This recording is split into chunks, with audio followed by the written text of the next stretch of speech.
Assalamualaikum warahmatullahi wabarakatuh. Selamat pagi, salam sejahtera buat kita semua. Perkenalkan, nama saya Ubaidullah SPD MPD, dosen tetap Program Studi Ilmu Hukum Fakultas Hukum Universitas Samawa Sumbawa Besar. Di Fakultas Hukum, saya mengampu mata kuliah Bahasa Indonesia, Pendidikan Pancasila, dan Kewirausahaan. Selain di Fakultas Hukum, saya juga mengajar di Fakultas Keguruan dan Ilmu Pendidikan pada program studi Pendidikan Bahasa dan Sastra Indonesia dan Pendidikan Ekonomi. Di program studi Pendidikan Bahasa Indonesia, saya mengampu mata kuliah Pragmatik dan Public Speaking. Dan di program studi Pendidikan Ekonomi, saya mengampu mata kuliah Bahasa Indonesia. Selain di Fakultas Keguruan Ilmu Pendidikan, saya juga mengajar di Fakultas Peternakan dan Perikanan. Adapun mata kuliah yang saya ampu di Fakultas Peternakan dan Perikanan adalah Bahasa Indonesia, yaitu di program studi Manajemen Sumber Daya Perairan dan Perikanan. Selanjutnya saya akan menjelaskan beberapa hal terkait dengan mata kuliah yang saya pilih dalam proses pengajaran kali ini, yaitu mata kuliah Bahasa Indonesia. Mata kuliah Bahasa Indonesia merupakan mata kuliah wajib, ya, mata kuliah MKDU di Fakultas Hukum yang diberikan bobot 2 SKS. Mata kuliah ini akan diampu selama 15 kali pertemuan.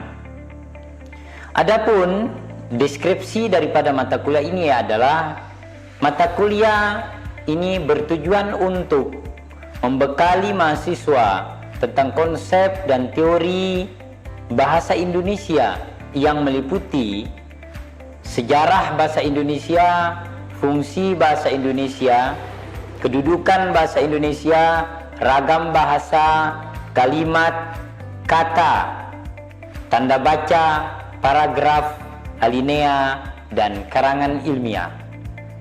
Capaian pembelajaran atau learning outcome yang akan dicapai dalam mata kuliah ini, yang pertama adalah mahasiswa mampu menjelaskan dan memahami sejarah, fungsi, dan kedudukan bahasa Indonesia. Yang kedua, mahasiswa mampu menjelaskan dan memahami ragam bahasa Indonesia. Yang ketiga, mahasiswa mampu menyusun kalimat dan kata dalam bahasa Indonesia. Yang keempat, mahasiswa mampu menulis tanda baca, paragraf, dan alinea. Dan yang kelima, mahasiswa mampu membuat karangan ilmiah atau karya tulis ilmiah dalam bahasa Indonesia. Ada beberapa metode dan teknik yang saya lakukan dalam proses pembelajaran ini.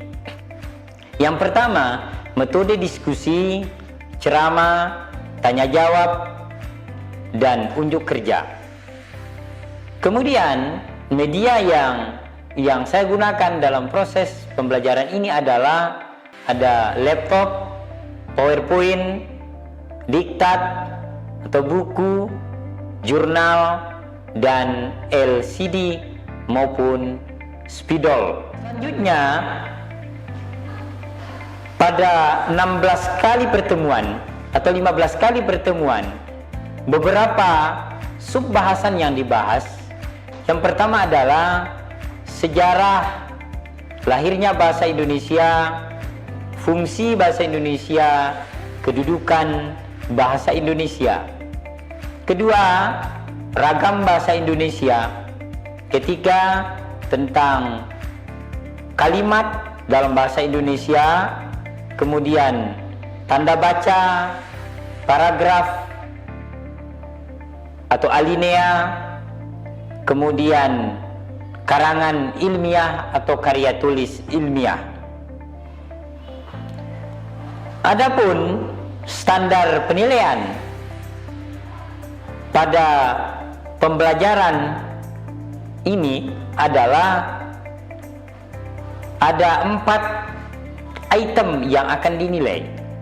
Yang pertama adalah kehadiran, diberikan bobot 20%, kemudian tugas 20%, UTS 30, UAS 30.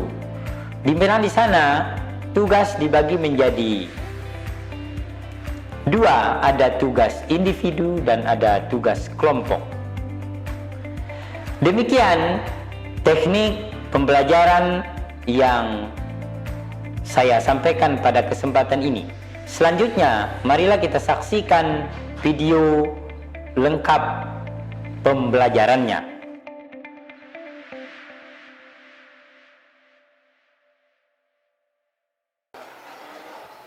Oke, assalamualaikum warahmatullahi wabarakatuh. Waalaikumsalam warahmatullahi wabarakatuh. Apa kabar semuanya? Baik. Baik ya? Sehat? Sehat. Sudah sarapan ini? Sudah. Siapa yang belum? Oh, nanti sarapan ya habis ini ya. Ya. Oke, teman-teman semua, saudara-saudara sekalian, untuk memastikan kehadiran saudara-saudara, saya ingin absen ya. Oke, saudara-saudara sekalian, saya akan absen. Pertama, Sania. Hadir, Pak. Oke, Sania. Salsa. Hadir, Pak. Widya. Hadir. Amri. Hadir, Pak. Nuril. Saya, Pak. Eriza. Saya, Pak. Khalid. Saya, Pak. Intan. Saya, Pak. Siswanti. Hadir, Pak. Rizka. Hadir, Pak. Aldi. Hadir, Pak. Yang tidak hadir? 2 orang. 2 orang. Siapa? Adel. Adel sama Dewi. Oke. Oke, saudara-saudara sekalian, sebelum kita masuk pada materi perkuliahan kita hari ini, saya ingin menyampaikan beberapa hal. Pertama, terkait dengan tujuan perkuliahan kita atau tujuan pembelajaran kita hari ini. Karena materi kita hari ini subbabnya tentang sejarah bahasa Indonesia, kemudian definisi bahasa, kemudian fungsi kedudukan bahasa dan ragam bahasa, ya. Nah, tujuan pembelajaran kita adalah mahasiswa diharapkan mampu memahami ya dan mengilhami konsep dasar terkait dengan definisi bahasa Indonesia, sejarah bahasa Indonesia, fungsi bahasa Indonesia, kedudukan bahasa Indonesia dan ragam bahasa Indonesia. Ini tujuan pembelajaran kita yang tentu kita akan fokuskan pada pagi hari yang cerah ini. Saudara-saudara sekalian, sebelum kita memulai, saya ingin memberikan sedikit ya motivasi bahwa ingin menjadi mahasiswa yang baik, ingin menjadi mahasiswa yang sukses, maka kita tidak boleh lepas dari bagaimana kita pandai menjadi insan-insan yang bersyukur. Bentuk kesyukuran itu adalah kita ya hadir tepat waktu, kemudian melaksanakan apa yang menjadi kewajiban kita sebagai seorang hamba. Ya, jadi bahasa itu menjadi sebuah needs, kebutuhan bagi setiap manusia. Maka Allah itu ya menghadirkan bahasa bagi manusia sebagai satu-satunya makhluk yang berbeda dari makhluk lain, diberikan akal, yaitu untuk bisa menggunakan bahasa itu dengan baik, dengan santun. Menggunakan bahasa itu agar orang lain mampu memahami apa yang dia sampaikan di dalam dia melakukan komunikasi dan interaksi. Jadi kita ini adalah hamba-hamba Allah yang luar biasa dianugerahi akal. Kemudian bagaimana kita memanfaatkan akal kita, salah satu dengan bahasa yang baik. Nah, untuk menjadi manusia yang selalu bermanfaat untuk orang lain, maka disebutkan di dalam Al-Quran, khairun nas anfa'uhum linnas. Sebaik-baik manusia adalah dia yang bisa bermanfaat untuk orang lain. Nah, ini tidak hanya kita itu menggemblengkan diri hanya pada tataran intelektualitas, tetapi spiritual, emosional itu penting. Dengan berbahasa yang baik, bahasa yang santun, ya, maka kita akan menjadi orang-orang yang terhormat, ya, yang dihargai oleh orang lain. Ya, saya akan lanjutkan. Kira-kira saya ingin ada 3 pertanyaan. Ya, apa itu bahasa? Bahasa apa saja yang Anda kuasai? Ya, dan seberapa dekatnya Anda dengan bahasa Indonesia? Coba, ada yang bisa? Ya, apa itu bahasa? Coba dijawab. Apa itu bahasa? Bahasa itu merupakan alat komunikasi yang dimiliki oleh manusia untuk menyampaikan informasi serta sebagai tanda orang mengemukakan ide dan gagasannya. Bahasa apa saja yang saya kuasai itu, termasuk bahasa Indonesia, bahasa daerah, dan ada juga sedikit bahasa Inggris. Oke. Dan seberapa dekatnya saya dengan bahasa Indonesia? Kedekatannya itu sangat erat, karena di setiap bidang saya berkuliah di dunia pendidikan itu bahasa Indonesia itu selalu ada. Oke, berikan aplaus dulu buat teman-teman. Ya, saudara-saudara sekalian, ketika kita berbicara tentang bahasa, maka tadi disebutkan oleh saudari kita tadi bahwa bahasa itu adalah alat cara, ya, orang menyampaikan ide, gagasan, dan apa yang dia inginkan. Bahasa itu adalah nilai, ya. Kenapa disebut nilai? Karena sesuatu yang sangat berharga bagi orang lain, bagi diri sendiri. Dengan bahasa kita tahu diri kita, kita kenal teman kita kenal lingkungan kita. Ya, betapa mudahnya ketika kita bisa menguasai bahasa. Ya, apalagi bahasa Indonesia.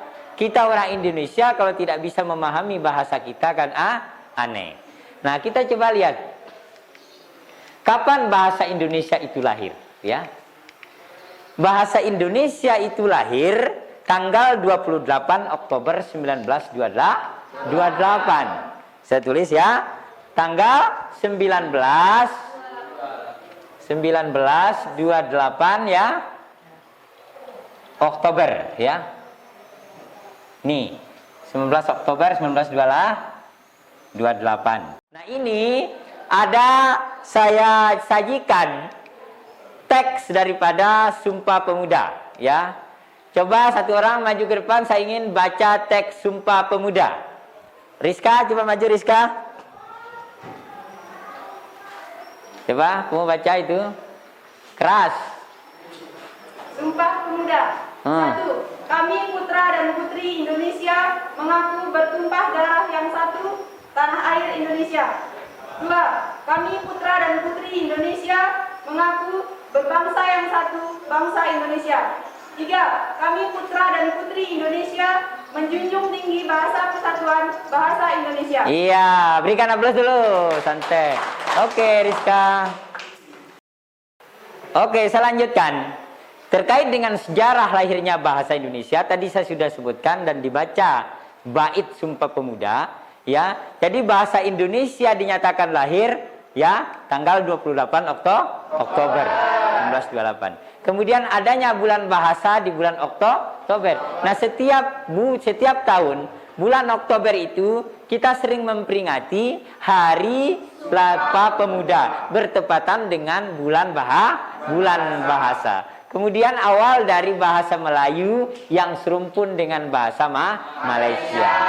Nah, bahasa Melayu ini dijadikan sebagai bahasa Indonesia karena pertama dianggap mudah dari sisi pengucapannya, ya, dan tidak ribet dari sisi struktur kalimatnya. Kemudian yang kedua, ada kesepakatan antara suku-suku bangsa di Indonesia, suku-suku lain terutama suku Jawa, untuk menerima bahasa Melayu itu menjadi bahasa Indonesia.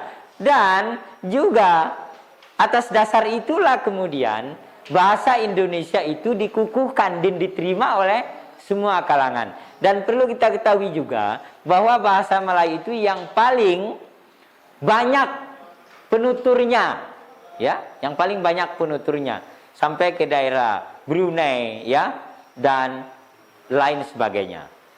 Indonesia. Oke. Jadi pada bab berapa dan pasal berapa dalam Undang-Undang 45 Bahasa Indonesia dikukuhkan? Ini pertanyaannya, ya. Bagaimana bunyinya? Kita lihat jawabannya, ya. Nah, ini dia. Jadi kedudukan bahasa Indonesia pada bab 15 pasal 36 apa bunyinya? Yaitu bahasa Indonesia, bahasa negara adalah bahasa Indonesia.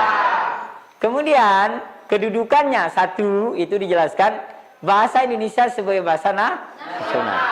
Bahasa Indonesia sebagai bahasa negara. Nah, bahasa nasional bersumber pada Sumpah Pemuda. Kalau bahasa negara bersumber pada Undang-Undang 1945. Paham sampai di sini? Oke. Ya, kita lanjut pada fungsi bahasa Indonesia berdasarkan kedudukannya. Jadi bahasa Indonesia sebagai bahasa nasional berfungsi pertama sebagai lambang kebanggaan nasional. Lambang kebanggaan nasional. Ini pertama. Yang kedua adalah lambang identitas. Identitas nasional kita, ya. Nah, kemudian alat pemersatu. Ya, pemersatu. Kemudian penghubung. Nah, ini fungsi daripada bahasa nasional, bahasa Indonesia sebagai bahasa nasional. Ini fungsinya. Jadi sebagai lambang kebanggaan, identitas kita, kemudian alat pemersatu karena kita itu dihuni oleh berbagai macam suku, ya, ras, budaya, maka bahasa Indonesia itu berfungsi menyatukan kita di bawah bahasa Indo. Kemudian penghubung antar budaya dan antar daerah. Kalau kita ke Jakarta, kita menggunakan bahasa Sumbawa, mana bisa orang mengerti kan? Ya. Atau kalau kita ke Papua sana menggunakan bahasa Sumbawa, bisa kita saling bunuh nanti. Tidak paham kita jadinya. Maka itulah fungsi bahasa Indonesia sebagai bahasa nasional, itu alat penghubung. Paham? Paham. Kemudian bahasa Indonesia sebagai bahasa negara berfungsi. Pertama, sebagai bahasa resmi kenegaraan. Jadi ini resmi kenegaraan. Tadi saya sudah sebutkan dalam sidang-sidang umum, MPR, DPR, sidang kabinet, rapat-rapat di kampus, di sekolah, di lembaga-lembaga sosial kemasyarakatan menggunakan bahasa Indonesia supaya kita paham semuanya. Kemudian pengantar di lembaga pendidikan, tadi saya sudah sebutkan. Bahasa resmi dalam hubungan tingkat nasional, pembangunan dan pemerintah. Kemudian bahasa resmi dalam pengembangan kebudayaan nasional, ilmu pengetahuan dan teknologi. Itu ya. Paham? Ada yang ingin bertanya? Silakan. Oke, di sini saya ingin bertanya, Pak, apakah bahasa Indonesia berpeluang menjadi bahasa internasional? Oke, pertanyaan yang cukup menarik, ya. Ada yang ingin jawab pertanyaan teman-temannya? Oke, kalau tidak ada, ya. Jadi bahasa Indonesia itu berpeluang, ya, menjadi bahasa internasional. Karena apa? Faktor pertama, ya, bahasa Indonesia ini sudah sampai ke luar negeri nih. Sudah beberapa negara yang menggunakan bahasa Indonesia dalam pengantar pendidikannya. Contoh Australia, Malaysia, Brunei, sampai Vietnam, ya, Korea sana sudah ada, ya. Kemudian penutur kita harus banyak. Kalau penuturnya itu tidak banyak, tidak bisa. Maka ini pemerintah giat terus, ya, untuk mensosialisasikan eksistensi bahasa Indonesia. Kemudian ada masalah politik juga di sini, ya. Karena ini kita berbicara tentang negosiasi ke luar negara-negara luar, bagaimana kita menjual bahasa Indonesia itu bahasa bisa diakui oleh negara-negara lain. Itu pertanyaannya, ya. Ya, oke, kita lihat slide ini, ya, selanjutnya. Jadi tadi fungsi sudah saya jelaskan, fungsi bahasa Indonesia sebagai bahasa nasional dan fungsi bahasa Indonesia sebagai bahasa negara. Sekarang kita lihat fungsi bahasa, fungsi lain bahasa itu secara umum. Di situ ada fungsi umumnya sebagai alat komunikasi manusia. Jadi ini kita bicara komunikasi dengan siapapun, Kita bicara, kita berdoa saja itu menggunakan bahasa. Yaitu makanya alat komunikasi. Nah, fungsi khusus sesuai dengan tujuannya ada fatik. Apa itu fatik? Yaitu saling menyapa sekedar untuk mempersatukan. Menyapa misalnya. Hai bro, hai guys, misalkan. Hai cantik, kan? Itu dia. Konatif untuk memotivasi orang lain agar berbuat sesuatu. Jadi itu mempengaruhi kita itu ya. Bahasa itu di situ kita memang mempengaruhi agar kita mau mau berbuat sesuatu.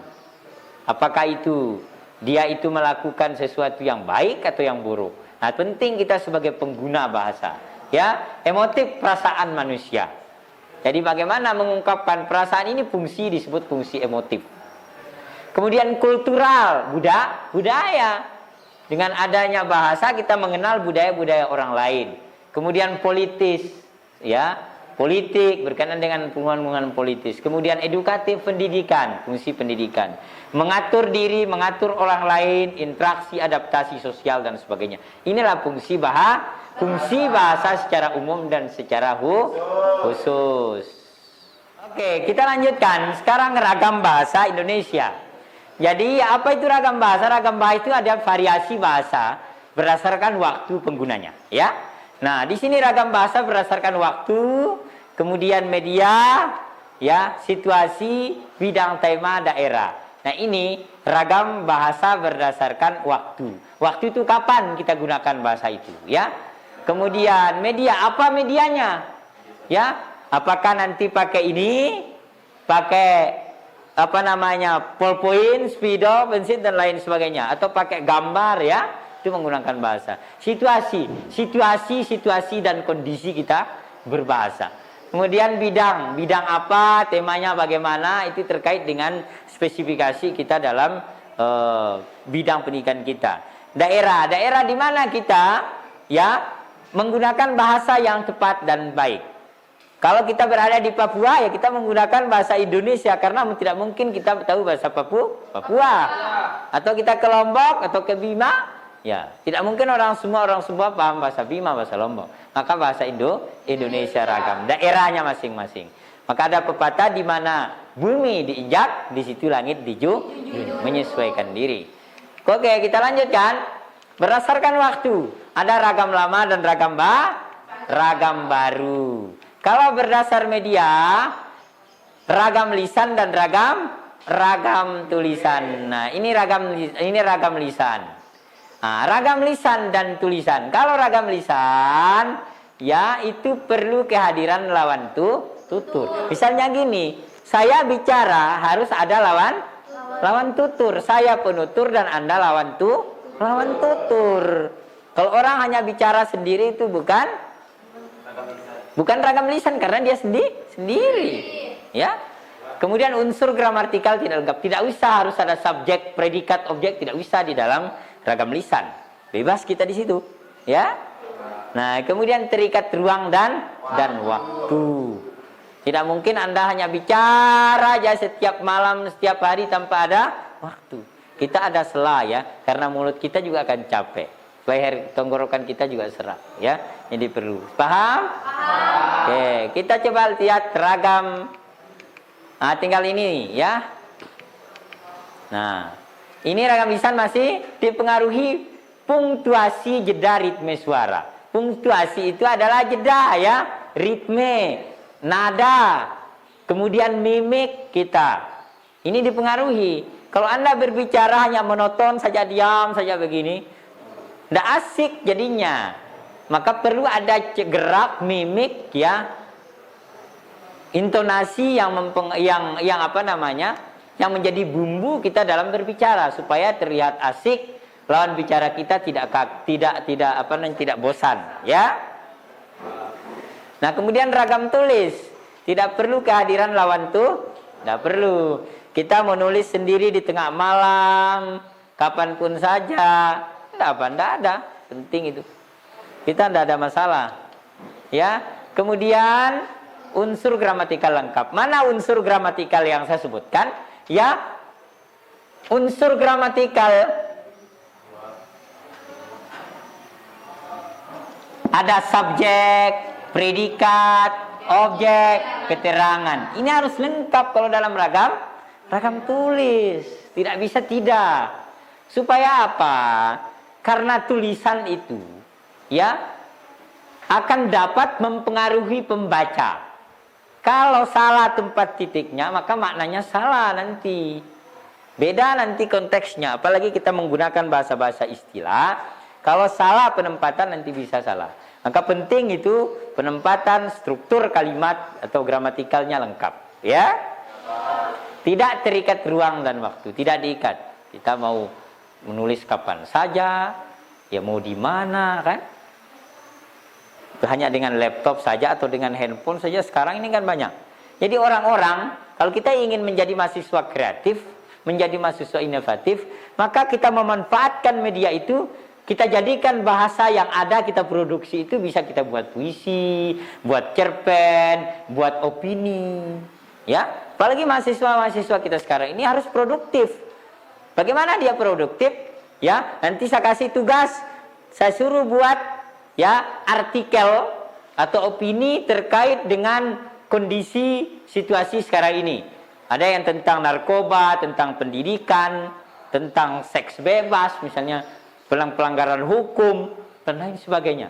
Variatif nanti saya kasih tugas. Oke? Oke. Nah, kemudian dipengaruhi oleh tanda baca dan ejaan. Tadi saya sebutkan, tanda baca penting. Tanda titik itu di mana, seru itu bagaimana, koma itu bagaimana, dan lain sebagainya.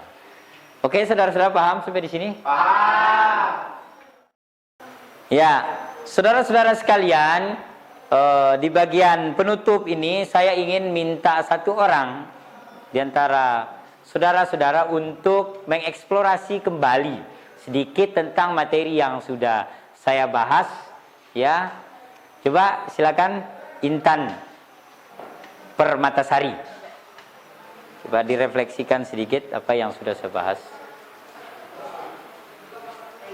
Terima kasih atas kesempatannya, Pak. Di sini saya akan membahas sedikit tadi penjelasan yang sudah disampaikan bahwa bahasa adalah needs ya atau kebutuhan di mana bahasa itu dijadikan alat untuk komunikasi. Pak, saya. Oke, silakan.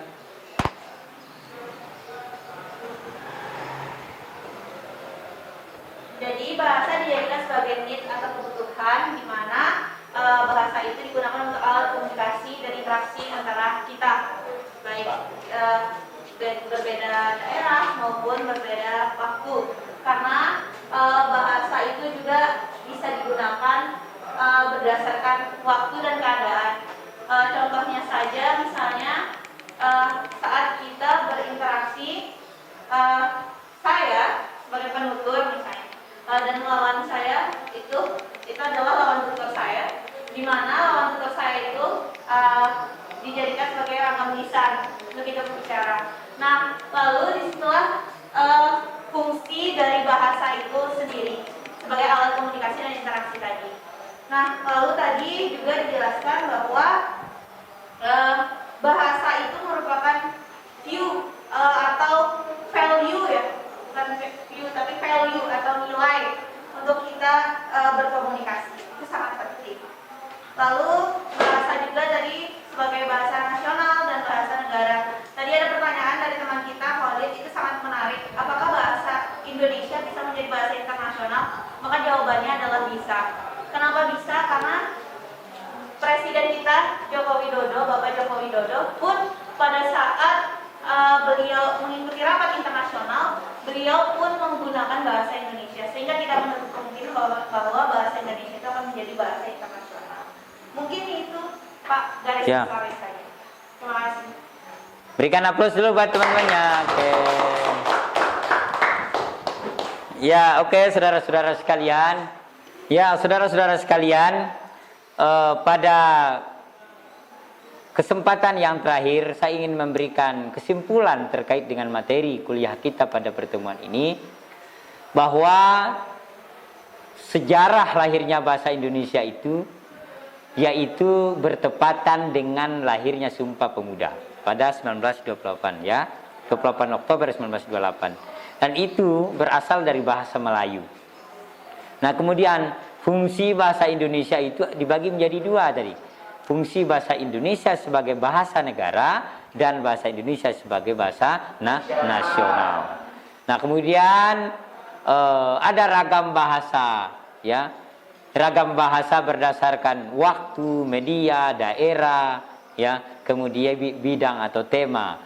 Nah, kemudian ada fungsi secara umum dan secara khusus. Secara umum tadi itu sebagai alat komunikasi. Secara khusus itu fanatik, ya, kemudian emotif. Nah, kemudian pendidikan, edukasi, politik, dan dalam bidang-bidang sosial lainnya. Nah, saudara-saudara sekalian, sebelum kita tutup, ini sebagai sumber belajar kita, ya ada buku juga yang bisa dipelajari nanti ya. Nanti bisa dipinjam ke saya tentang bahasa Indonesia. Ya, ada 2 buku, kemudian ada jurnal saya nanti bisa di-download, bisa dilihat di searching, nanti klik nama saya di Google itu. Google Scholar saya ada terlihat di sana. Ya. Oke, kalau tidak ada lagi pertanyaan, demikianlah pertemuan perkuliahan kita pada hari yang berbahagia ini. Terima kasih atas segala perhatiannya. Mohon maaf atas segala kekurangan. Wassalamualaikum warahmatullahi wabarakatuh.